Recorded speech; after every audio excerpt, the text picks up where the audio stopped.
الذین آمنوا اے ایمان والو لا تدخلوا بیوتا غیر بیوتکم مت داخلو گھروں میں جو تمہارے گھر نہیں ہیں.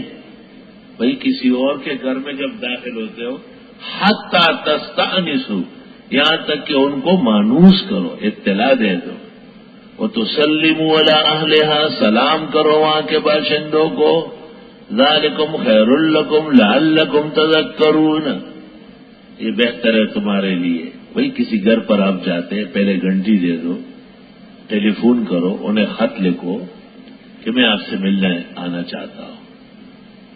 آپ چلے جائیں اور وہ ڈنڈے سوٹے تیار کر کے لگائے آپ کو, یہاں کیوں آئے, کیا عزت رہ جائے گی. تو قاعدہ یہ ہے کہ اگر کسی کے ہاں ملنے جائے پہلے اجازت لے لے. یہاں تک کہ آپ اپنے کمرے میں بیٹھے خادم آ رہا ہے دروازہ کھول کے, غلط طریقہ ہے. پہلے دروازے پر کٹ کٹ کر لیں, دروازہ بجائے. ممکن ہے آپ نے قمیص اتاری ہو پہن لیں گے, ممکن ہے آپ لیٹے ہو بیٹھ جائیں گے, کوئی جواب نہیں آیا یا پوچھا اندر سے تو واپس ہو جاؤ. فَإِن لَّمْ تَجِدُوا فِيهَا أَحَدًا بس اگر نہیں پاؤ اس میں کوئی فَلَا تَدْخُلُوهَا تو مت داخل ہو اس میں حَتَّى يُؤْذَنَ لَكُمْ یہاں تک کہ تمہیں اجازت دے دی جائے.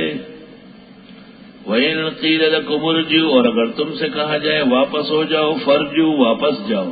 وَأَزْكَىٰ لَكُمْ یہ پاکی ہے تمہارے لیے.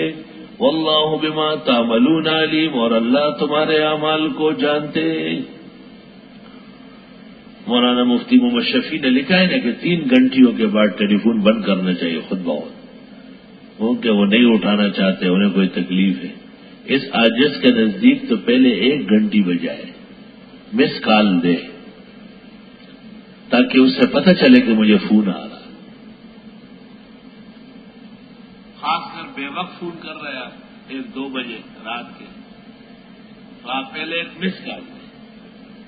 مس کال اس لیے نہیں کہ وہ آپ کو فون کرے, وہ اس لیے فون آپ نے کرنا ہے, لیکن کم از کم پتہ چل جائے گا اور وہ اٹھ جائے گا, اندازہ ہو جائے گا. اگر وہ بھی ضروری سمجھتا ہو تو جواب دے دے گا, اور نہیں تو آپ بھی خاموش ہو جائیں. اور 3 یا 4 گھنٹیاں ان کو پہنچی اور نہیں اٹھایا تو آپ تنگ نہ کریں, بس بند کر دیں. بہتر ہے کہ پیغام بھیج دیں. پھر